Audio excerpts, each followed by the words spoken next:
Hello, and welcome back to Emovura Audio Books. Wherever you're settled in tonight, thank you for choosing to spend this next hour with us. Before we start, a quick reminder that tonight's story is entirely a work of fiction. Every name, every place, every detail has been invented for storytelling purposes. Any resemblance to real people or real events is coincidental. Tonight's story is called The Briefcase Under the Bed. It's about loneliness, about how easily a kind and decent person can be led somewhere they never thought they'd go, and about a briefcase that sat under a bed for months, waiting to tell the truth after the person who packed it no longer could. Part 1.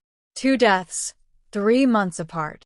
I want to start this story a little unusually, at the end, or close to it, before we work our way back to the beginning, because I think it'll help you understand why this case unsettled the people who worked it as much as it did. On a Friday afternoon in February, a man named Stephen Doyle left work early to make a drive he never imagined he'd have to make. His younger brother, Mark, 39 years old, had been discovered dead inside his own home in the small Waikato town of Hinckley. When Stephen arrived, a police officer and a funeral director were already there, gently preparing to carry his brother's body out. Mark had been living alone since his divorce. It was a neighbor who found him, slumped in his recliner chair, a single gunshot wound from a rifle he kept for pest control. Stephen knew his brother had been struggling. The divorce, mounting bills, a kind of quiet unraveling that Mark had never quite let the family see the full extent of. But he never, in 1,000 guesses, imagined it would end like this. The recliner, which usually faced the television in the corner of the room, had been turned to face a row of windows overlooking the paddock behind the house. A line of framed family photographs sat along the sill in front of it. On Mark's lap was an open Bible, turned to a page in the Gospel of Matthew. It sat open to one of the early chapters of Matthew, somewhere in the middle of a passage weighing judgment against the taking of a life. To understand why Mark Doyle chose that particular verse on that particular page, we need to go back 3 months, to a scrapyard on the edge of Hinckley, and to a man named Rex Calder, who never made it home from work one ordinary Monday evening in November. 2 ordinary lives. Before we go any further, I want to give you a proper sense of who these 2 men actually were, because it matters. This isn't a story about strangers colliding by accident. It's a story about 2 perfectly ordinary, decent lives that got tangled together by someone else's design, without either man ever really understanding, until it was far too late, how deliberately they'd been drawn into each other's story. Rex Calder was the kind of man who fixed things. Not just cars, though certainly that friends and neighbors around Hinckley all had a story about the time Rex sorted their car out for a fraction of what a mechanic in town would have charged, usually over a cup of tea and more conversation than the job strictly required. He wasn't showy about money, and never had been. 30 years testing engines for a manufacturer had given him a comfortable, unglamorous retirement plan, and the scrapyard was less a business than a place to spend his days doing exactly what he loved. Mark Doyle, 500 kilometers away and utterly unconnected to Rex in every way that mattered, until, of course, he wasn't, was cut from different cloth entirely. Once one of the sharpest detectives in his district, known for an easy manner that could get almost anyone talking. Colleagues described him as fundamentally decent in a way that occasionally cost him, the kind of man who couldn't let a wrong go unreported, even when reporting it meant putting his own career directly in the firing line. Neither of these 2 men ever met. Neither of them, as far as anyone can tell, ever even heard the other's name while they were both still alive. And yet by the time this story is finished, both of them will be dead, and the thread connecting their deaths will run through the deliberate, patient cruelty of one single person. It's worth sitting with that for a second, because it's genuinely unusual, even within true crime. Most stories in this genre involve people who knew each other, however briefly or badly, a jilted partner, a business dispute, a family grudge festering for years. This one is different. Rex Calder never had the faintest idea that a stranger 500 kilometers away existed, let alone that his own wife was quietly steering that stranger, one carefully worded message at a time, toward the night that would end his life. And Mark Doyle, for his part, never met the man he killed under any name other than the one Nicola had given him, a violent, controlling husband who, as far as Mark understood it, thoroughly deserved what was coming. He never got the chance to learn that almost none of it was true until it was already far too late to matter. Part 2. REX doesn't come home. Rex Calder was 48 years old, and not, by anyone's account, a man given to unpredictability. He owned and ran Calder Auto Wreckers, a scrapyard he'd built up slowly over 2 decades, more a passion project by that stage of his life than a real business, the kind of place a man goes to potter about among old engines because he genuinely loves it, not because he needs the money. His wife, Nicola, had ordered dinner that evening, expecting Rex home by 7 to pick it up on his way. She'd spoken to him a little after 6 as he was closing up for the night, and in the middle of their call, almost as an aside, he'd mentioned a truck pulling into the yard. Probably a late customer, he told her. He'd try to hurry them along so he could still get home on time. That was the last thing Nicola Calder ever heard her husband say. By 8 o'clock, with no word and no answer when she rang the yard's landline, she started making calls. Rex's brother, Barry, had spoken to him around 5 and said everything had sounded completely ordinary. It wasn't unusual, either of them reasoned, for a customer to turn up right on closing time and hold things up. The scrapyard business ran on exactly that kind of unpredictability. But as the evening stretched on with still no word, the ordinary explanation started to feel thinner and thinner. Nicola drove out to the restaurant to check whether Rex had even picked up their order. He hadn't. She retraced his usual route home. No sign of his truck anywhere along it. She rang the hospitals.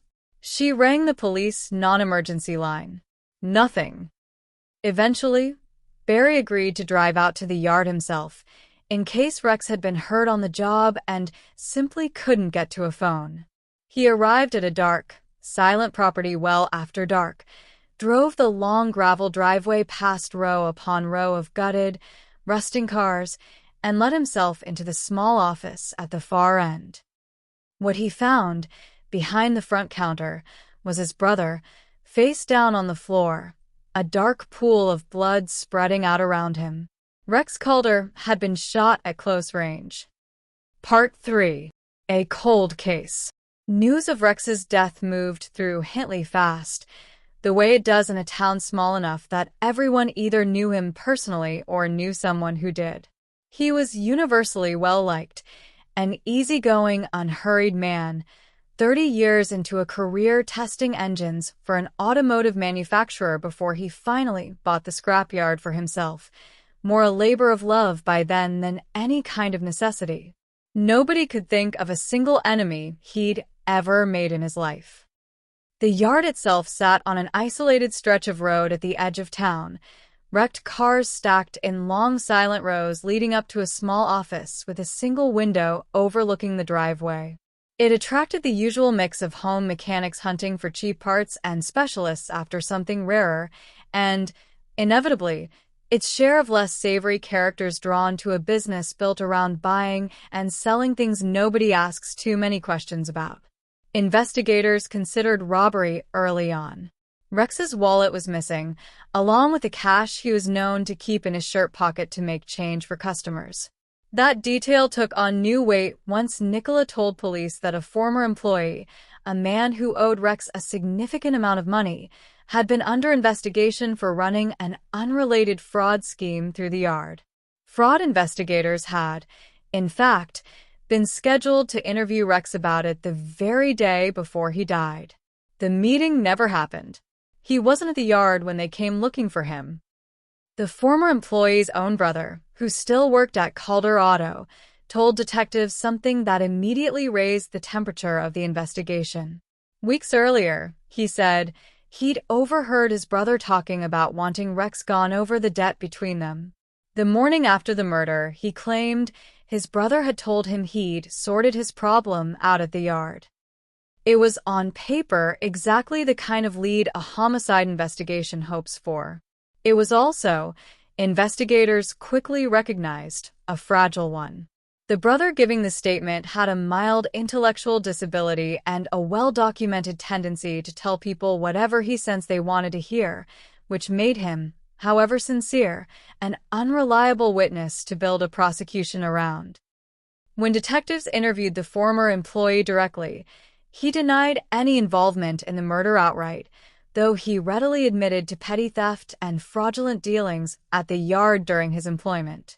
He volunteered unprompted to take a polygraph test. He failed it Twice. He blamed the results on unrelated stress and anxiety and asked to retake it with a lawyer present. He failed that one too. Still, forensic testing on his firearms turned up no match whatsoever to the weapon used to kill Rex Calder. With nothing physical tying him to the crime scene, the case stalled completely. There's a detail from the memorial service, held a week or so after Rex's death, that investigators found genuinely difficult to shake. The former employee under suspicion attended, tears visibly in his eyes, and shook Barry Calder's hand, telling him he couldn't believe people were saying he'd had anything to do with Rex's death. Barry, by his own later account, looked him square in the eye and said simply, "I hope to God you didn't." Later that same day, the man approached Nicola beside the open casket, put a hand on her shoulder, and offered his condolences. She said nothing in the moment, and then, the instant he walked away to speak with other mourners, she erupted, demanding he be removed from the building, shouting that he was the one responsible for her husband's death. He left without protesting, visibly shaken by the outburst. It was a dramatic scene, and for a while, it kept suspicion firmly fixed on him. But drama isn't evidence, and without anything physical to back it up, the case had nowhere left to go. Rex Calder's murder went cold, and it stayed cold for 3 long months. Part 4. What nobody knew. Here's what investigators didn't know. What nobody knew for a long time, including, as far as anyone can tell, Rex Calder himself, right up until his final moments. In the months before he died, his wife Nicola had been carrying on an elaborate, entirely secret online relationship with a man named Mark Doyle, 500 kilometers away in Hoanganui. Mark, 39, had once been a genuinely well-regarded detective, known around his old station by the nickname The Chameleon, for an unusual talent for putting suspects at ease, drawing confessions out of people through nothing more than patient, ordinary conversation. Colleagues used to say Mark could get a confession out of a stone wall if you gave him 20 minutes and a cup of tea.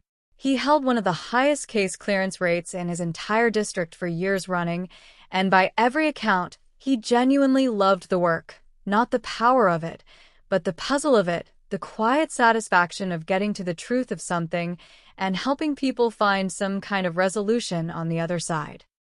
That all started to change when Mark began noticing colleagues cutting corners, bending procedure here, skipping a step there, the sort of small compromises that accumulate over a long career until somebody stops looking away from them. The moment that finally tipped him over into reporting it was stumbling across paperwork that had been quietly falsified to help lock in a conviction on a case that wasn't even his. He put it in writing and sent it up the chain. The officer responsible lost their job over it. Mark paid for that decision for years afterward. Not officially, nobody wrote him up, nobody demoted him on paper. But the culture around him shifted overnight. Backup was slower to arrive. Rosters seemed to work against him more often than chance would suggest. Colleagues who'd once respected him began finding reasons to keep their distance. He'd done, by any reasonable measure, exactly the right thing. It cost him almost everything anyway. He resigned in 1994, worn down by a system that had quietly decided to punish him for the one time he'd insisted it live up to its own rules. He'd walked away from policing years earlier, after doing the right thing in exactly the wrong way. By the time he crossed paths with Nicola in an online forum for people planning trips to Queenstown, he was working nights as a casino table dealer, recently divorced, and, by every account from people who knew him at the time, deeply, achingly lonely. Part 5. The story Nicola told. Nicola told Mark she was married to a man named Rex. Though, and this detail only came to light much later, once investigators finally had the full picture, that wasn't even the story she started with. Initially, she told Mark she'd once been married to Rex's brother, a man named Dean, who had died in a construction accident, and that she'd married Rex afterward more out of grief and obligation than any real love between them. As the relationship deepened over the following weeks, that story shifted, the way these stories always seem to. Rex, she began telling him, controlled her money and drank too much. Rex had grown frightening. She described bruises. She described fear in the kind of specific, aching detail that's very hard for a caring person to simply dismiss. None of it was true. Not one word. But Mark, lonely and easily swept up in the intensity of it all, believed every single sentence. They met in person for the first time that July, and from that point on, the relationship became, in his own words, later found among his belongings, the absolute center of his life. He wrote her long, earnest emails describing the emptiness of the years before her. She wrote back about a shared future, a fresh start, a family of their own. When she eventually told him she was pregnant with his child, he was overjoyed, utterly unaware that she'd undergone a sterilization procedure years earlier, and that the ultrasound images she sent him afterward had been recycled from an entirely different pregnancy, more than a decade old. Whenever Mark's doubts surfaced, and they did, every so often, the old detective instincts flickering briefly back to life, Nicola had an uncanny way of turning them straight back around on him. A flash of hurt, a wounded question about why he couldn't simply trust her after everything she'd shared with him. And Mark, ashamed of himself for doubting her at all, would set his suspicions aside every single time. Part 6. The Turn. By October, the messages had darkened considerably. Rex, Nicola told him, had discovered the affair and had become violent. She sent Mark photographs of bruising, which she said Rex had caused. She hinted, and then eventually said outright, that she didn't believe she could safely leave him, that leaving might get her hurt, or worse, might put her children in danger. Mark, who had spent years of his old career working domestic violence cases, urged her, again and again, to go to the police, to leave, to do almost anything except stay in what she was describing. Nicola always had a reason it wasn't possible. Slowly, carefully, patiently, across weeks of late-night messages that stretched long past midnight, the conversation drifted somewhere much darker, toward the idea, first only implied, that the one real solution left was for Rex to simply not be there anymore. To his credit, and I think this matters, in telling this story fairly, Mark pushed back hard the first several times it came up. He told her murder was a fool's errand. He told her, drawing on years of professional experience, that killers were caught because they always, eventually, talked too much. He told her partners were the very first people any homicide detective looks at.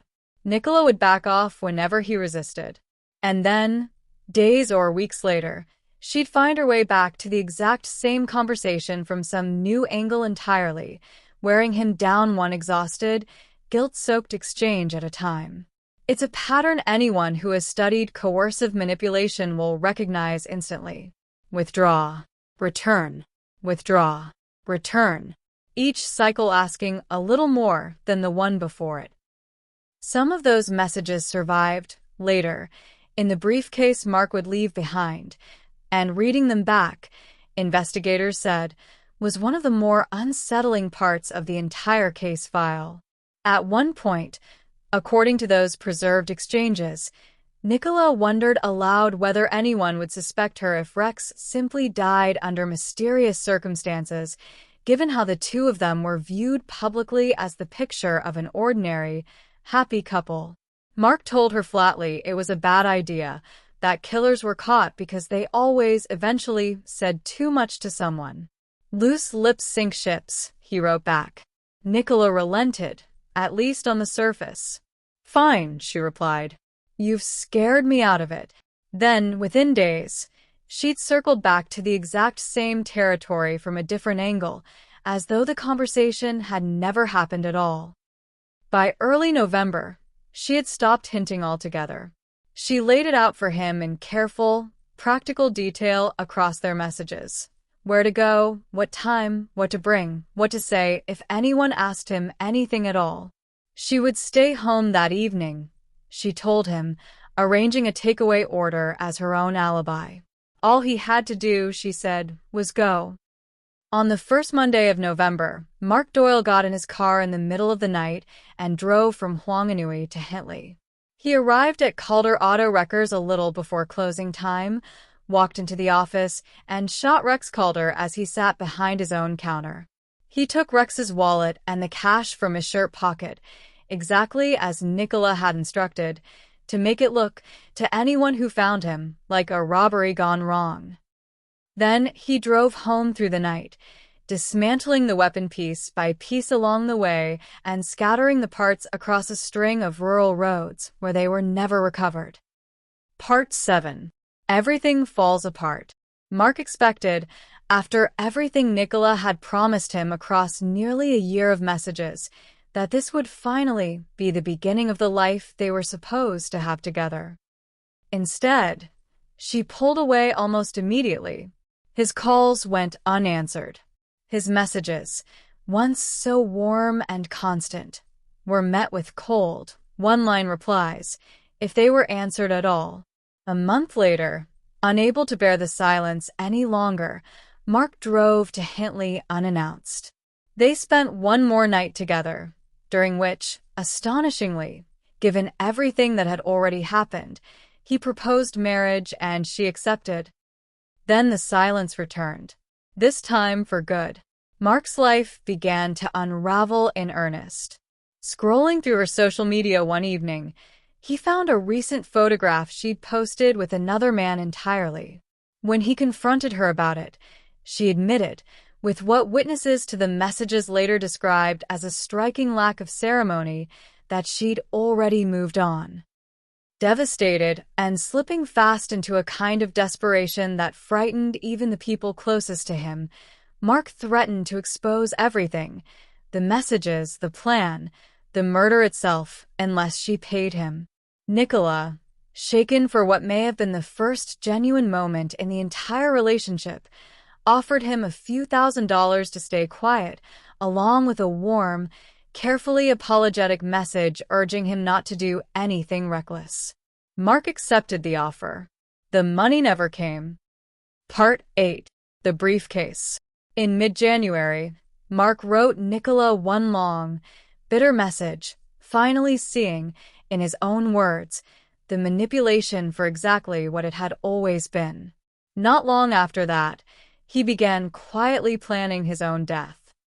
He sat down and wrote 3 separate goodbye letters, one after another, to his mom and dad, to the youngest of his boys, to the woman he used to be married to, apologizing for every bit of pain he knew was about to land on her. And he wrote a full, detailed confession, addressed, strangely and specifically, to a defense lawyer named Grace Sutherland, a woman he'd once gone up against professionally, back when he was still a detective and she was defending the very people he was trying to convict. In his letter, he described her, without bitterness, as someone who'd once been on the opposite side of the same broken system, but never really an enemy. He placed everything into a briefcase. The letters. A printed confession running many pages. Nearly a year's worth of messages, chat logs, and photographs, meticulously preserved. And he slid it under his bed. On a Tuesday morning in February, Mark Doyle settled into his recliner one final time, laid his Bible open across his lap to that same passage in Matthew, picked up his rifle, and ended his own life. Part 9. What Stephen found. His brother Stephen found the briefcase 2 days later, while sorting through Mark's bedroom in that strange, disorienting fog that follows a sudden death in the family.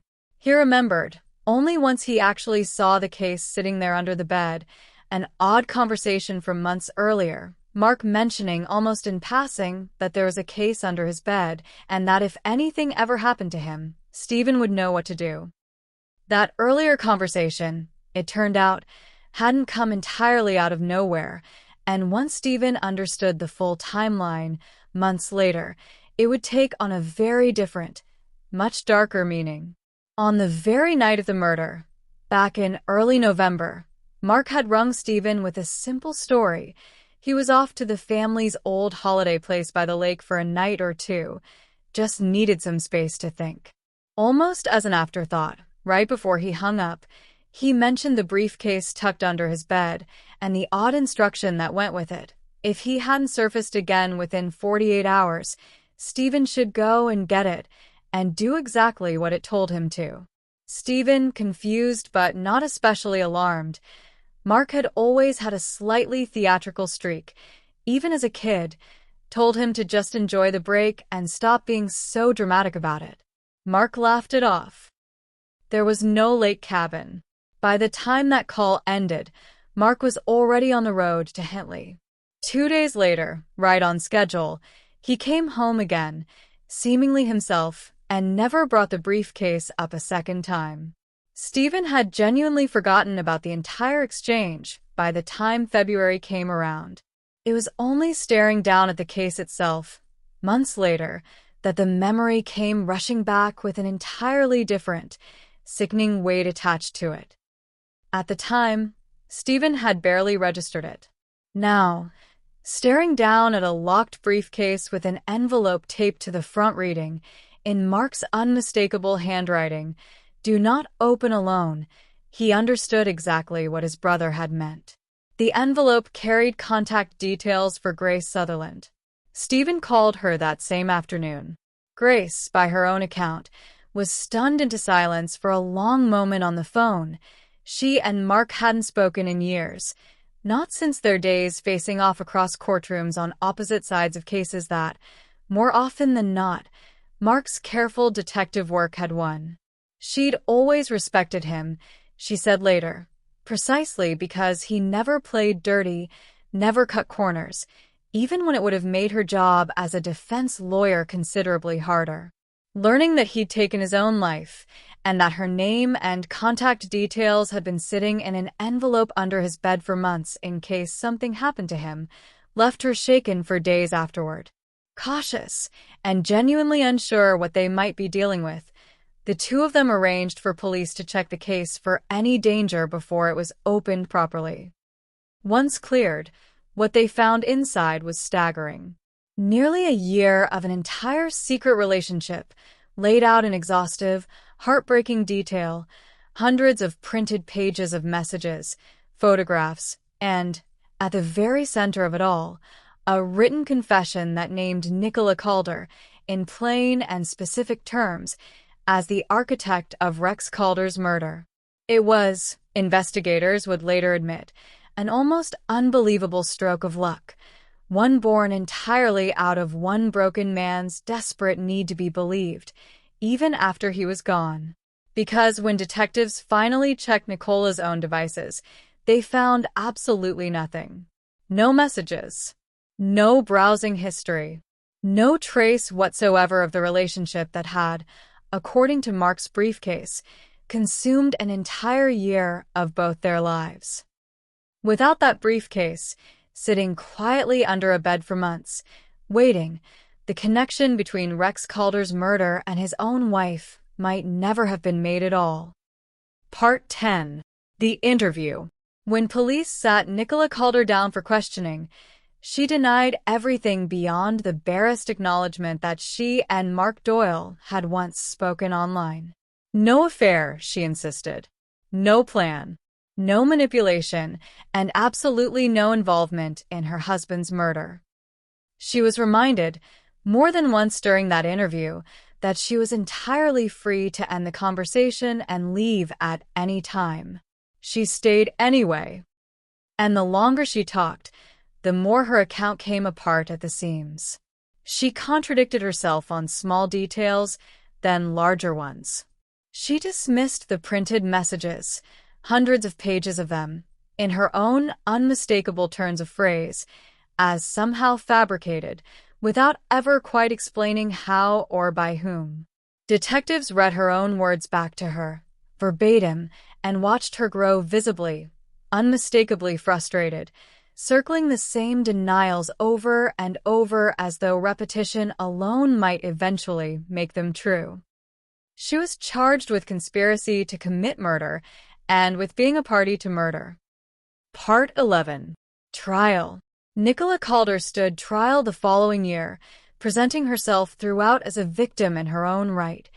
Manipulated, she claimed, and repeatedly lured back into contact by a man her defense painted as obsessive and psychologically unstable.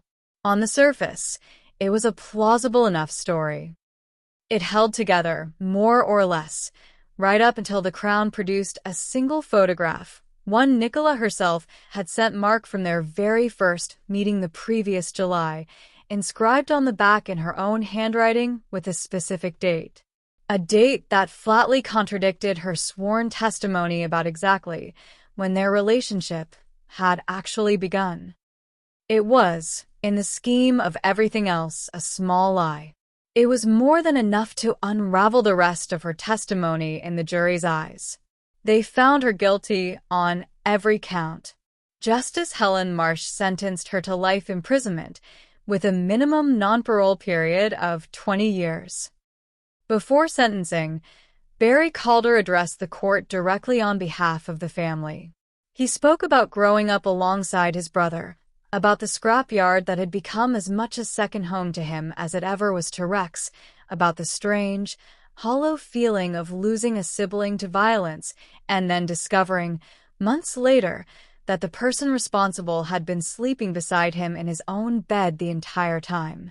"I keep thinking about all those dinners," Barry told the court, his voice, according to reporters present, breaking more than once. All those family barbecues, with her sitting right there, knowing exactly what she'd done. I don't know how a person carries something like that and still passes the salt. Rex and Nicola's children, both adults by the time of the trial, chose not to give statements themselves, though a brief letter from the younger of the two was read into the record by the Crown prosecutor. It described a father who never raised his voice, who taught them to ride bikes in the gravel yard among the wrecked cars, and who deserved, at the very least, to have died without his own wife's hand quietly guiding the man who pulled the trigger. Rex Calder's brother, Barry, spoke to reporters gathered outside the courthouse afterward. "I think she's convinced herself of her own version of events," he said. "She's told so many different stories over the years, to so many different people, that I honestly don't think she can always tell anymore which one is actually true." One of the investigators who interviewed Nicola multiple times over the course of the case was disarmingly candid about his own experience of her. "She's very good," he admitted. "I understand exactly why Mark Doyle believed every word she told him. For a while there in that interview room, so did I." Part 12. Years later.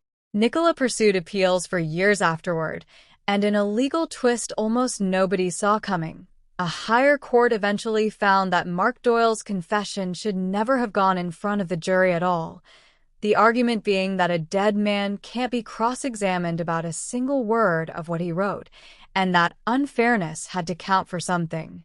It's a strange, uncomfortable quirk of the justice system that most people never think about until a case like this one forces the question into the open. Nicola was briefly released on bail, while the matter worked its way back through the courts. Reports from that period describe her adjusting, with unsettling ease, back into ordinary civilian life, maintaining an active social media presence, giving interviews, appearing to anyone who didn't already know her history, like any other woman getting on with an unremarkable life. It was, for Rex Calder's family, an excruciating stretch of time, watching someone they believed responsible for his death living freely, while the legal system worked through a technicality that had nothing to do with her actual guilt or innocence. An even higher court ultimately put her original conviction back in place, and she was sent back inside to finish out her sentence. Some years into that sentence, she wrote a long letter to the judge who had presided over her original trial. In it, she finally admitted what investigators had believed all along, that Rex Calder had never once been abusive toward her, that the entire story she told Mark Doyle had been invented from nothing at all, and that in the hours before the murder, she had known precisely what was about to happen and had done nothing whatsoever to stop it. There were 16 hours between when I knew and when it happened, and I spent every one of them saying nothing, she wrote. Asterisk, a man is dead because I let my own lies carry him there. I still can't tell you why I thought that was something I could live with. Asterisk. Rex Calder's family have said, in the years since, that nothing in that letter changed how they feel. Whatever Nicola Calder finally understood about what she'd done, it came far too late to matter to either of the two families who lost everything because of it. One man shot dead behind the counter of the business he loved, and another, in a quiet lounge room in Hinckley 3 months later, who never got the chance to learn the whole truth before he decided he couldn't live with what he'd already done. What manipulation actually looks like. I want to spend just a couple of minutes on something before we close out tonight, because I think it's the part of the story that matters most, beyond the specifics of who did what to whom. When people hear a story like this one, there's often an instinct to sort the people involved into simple categories: victim, villain, fool. But coercive manipulation, the kind Nicola Calder practiced on Mark Doyle across nearly a year of patient, calculated messages, rarely announces itself as manipulation while it's happening. It looks, from the inside, like being loved.